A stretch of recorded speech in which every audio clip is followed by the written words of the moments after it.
So are you looking to come to the Villages to see if it's a lifestyle for you? Well, there is a lot to think about so that once you get here, you don't waste your time.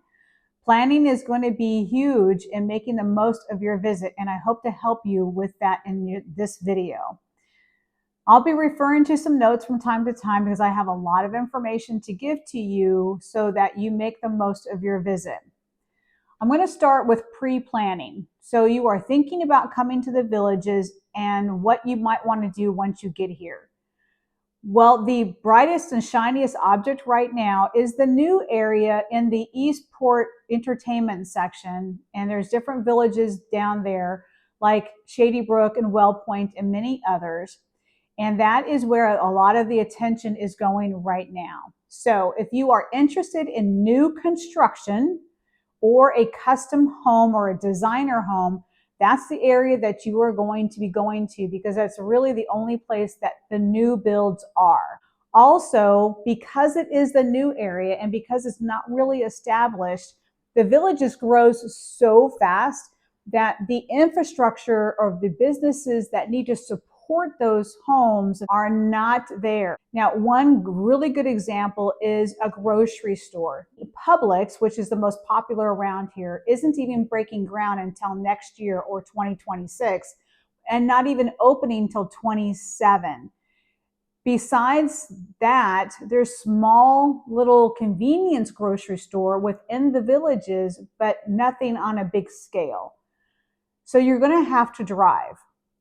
So if you're looking for a convenient location to just do all of your shopping on your golf cart, that's not going to be the area, and it's not going to be the area for many years to come. If you're looking for medical needs, which all of us will need from time to time, again, nothing is in that area. You're going to have to go north 15, 20 minutes to Brownwood is going to be really your closest unless you go into the surrounding areas like Leesburg or Fruitland Park or Claremont. Any other types of shopping, big box stores, your vets, your restaurants, hair care, all of these things are going to be north. You're going to be driving long distances to get to these things. There are no conveniences in this new area. Another thing to think about in the new area is, are you going to be okay as a retiree commingling with young families? And the reason why I say that is because there is a family section of the Villages called Middleton that is being built and pretty well established now. There is a high school there. There are charter schools and various small businesses in that area. But it does bump up right against the retiree sections of the Villages. And then when Eastport opens, that's going to be a commingling area because, again, Middleton's got kind of their own shopping district, but they really don't have an entertainment square. That's what Eastport's going to be. So the families, the high schoolers, they're going to be commingling with those in the Eastport area. So just something to think about if that may not be your jam. Being south of 44 is where you kind of want to look at if you're looking at a younger retiree population. And you'll hear that all the time. Are you south of 44? Or we even describe ourselves as living south of 44. That's kind of a delineation line of the younger retirees. I moved here from a rural area of Texas, just south of Waco. I had a hobby ranch with horses and goats and my dogs, and there was deer everywhere. So it was very rural. I was there by myself. It was a huge property to maintain by myself. And over the years, I had decided that it was getting harder and harder for me to take care of that on my own.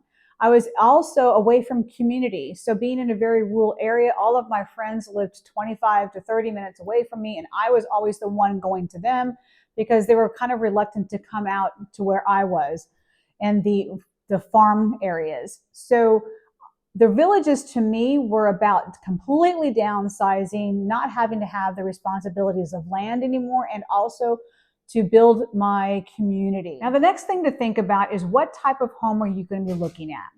If you are specifically coming here because you know that you want a brand new build or you want to custom design a home, then you're going to be working with a VLS or a Villages Listing Service agent.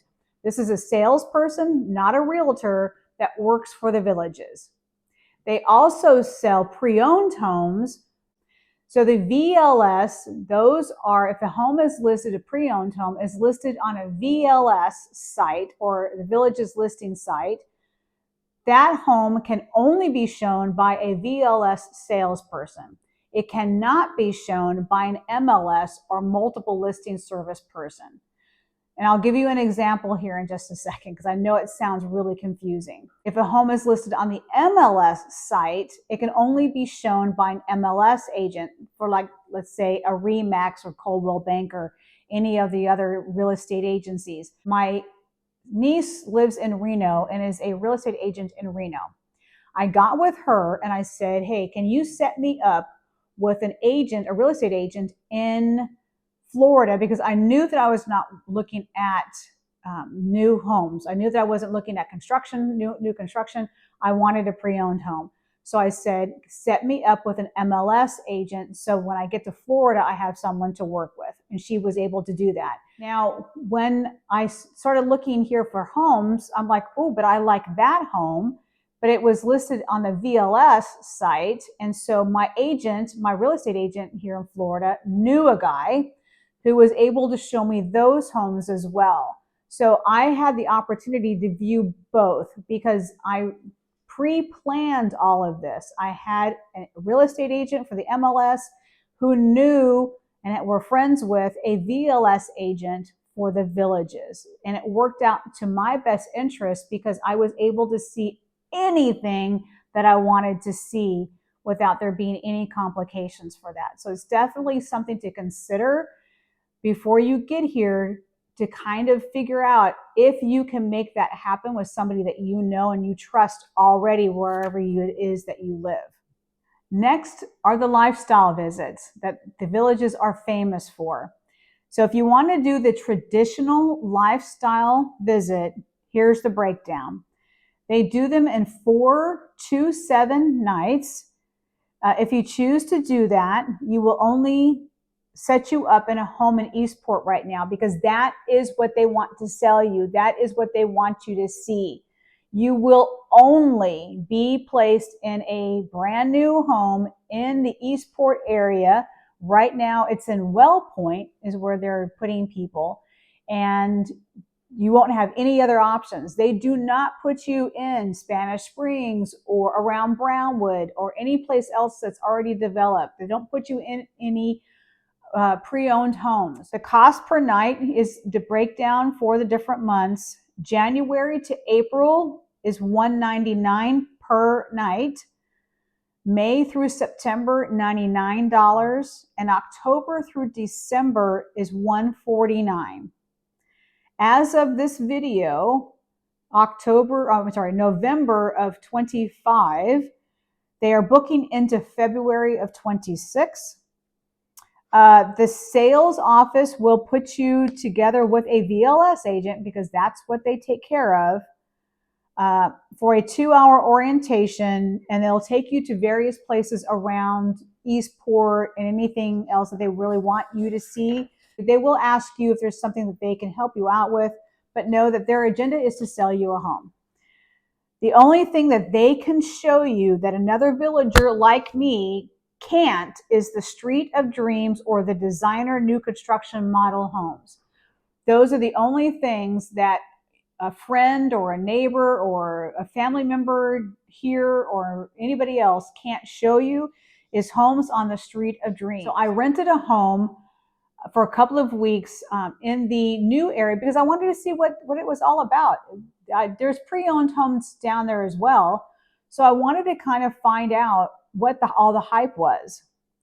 So a couple of options for renting. You can go through the typical property management sites, or you can do Airbnb and VRBO. So my very first location down in Shady Brook is where I stayed. I went with a property management company for the house that I rented for a couple of weeks.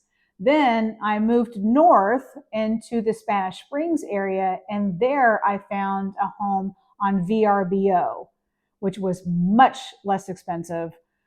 because of the area and because I wasn't going through a property management site. I was going directly with the homeowner. So that's another thing to keep in mind. Now, while you're out looking around, jot down addresses of homes and neighborhoods that it looks like you might be interested in, even if there's people in it, because you want to get a good idea of what the taxes and the bonds are on those particular homes. Or if you have somebody showing you around, MLS or VLS, take those before you say, hey, I want to go check out this house. Do the check of the taxes and the bond on it before you even go take a look. So that way you're prepared. I've done a complete video on this. It's only about 13 minutes long. It is linked in the description of this video, and it is an absolute must to learn the taxes and the bond amount on any home that you want to check out. So be sure to watch that video. It will be extremely informative for you. So this may not be everyone's tactic, but it was mine when looking for a home. I wrote down what my non-negotiables were. I knew that it would be overwhelming. I would see lots of squirrels and lots of shiny things when I got here, but I needed to stay focused. And my non-negotiables were the following: no mortgage, a fenced yard. I have 2 corgis. In some of my videos, you might see them running around, but I needed to have a courtyard villa. So that limited me extremely. I had a price range of no mortgage, but I've got my dogs. And so that took me having to have a fenced yard from having 100 possibilities down to having about 7 when I got here. So that really will diminish what your availability is. But close to conveniences, I was not going to drive. I just came from Texas where I had all that driving. That was not going to happen. I wanted to be south of 44. Again, I'm on the younger side of the retirees. So I wanted to be south of 44 where there's a little bit more of people my age. And the last thing that was a non-negotiable is I wanted a home that was 4 years old or newer. So last thing, on your trip while you're here, get out there and enjoy the area. You are coming here not just to find a home, but to have a new lifestyle. So it's going to be really important to take a look at what the possibilities are around here. There is so much more to the Villages than golfing, pickleball, and dancing in the squares. I don't do any of that, and my calendar is booked.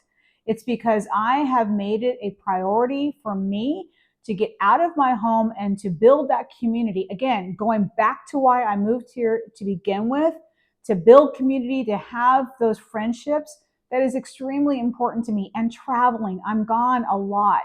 And so think about looking at the video that I did on how to find activities here in the area and get those on your calendar before you even arrive. You can go like months out and see, maybe you want to split up and one person wants to go play golf and one person wants to go on a day trip someplace.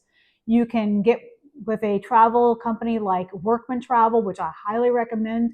I use them a lot. One person's golfing, one person goes on a day trip. You don't have to even know anybody here to go kind of do those things by yourself. So now to bring all of my rambling to an end, the bottom line is, stay on mission and don't get distracted by all the shiny new things so that you don't wind up someplace you wish you hadn't. I hope that you enjoyed this video and found it informative. Please like it and let other folks know that it's there, and consider subscribing to my channel. If you are coming to the Villages for a lifestyle visit and you would like to sit down and talk to me personally, please email me at thevillageslifeyourway@gmail.com. I think you'll get a pretty unbiased opinion on all things the Villages. Until I see you on the next video, take care.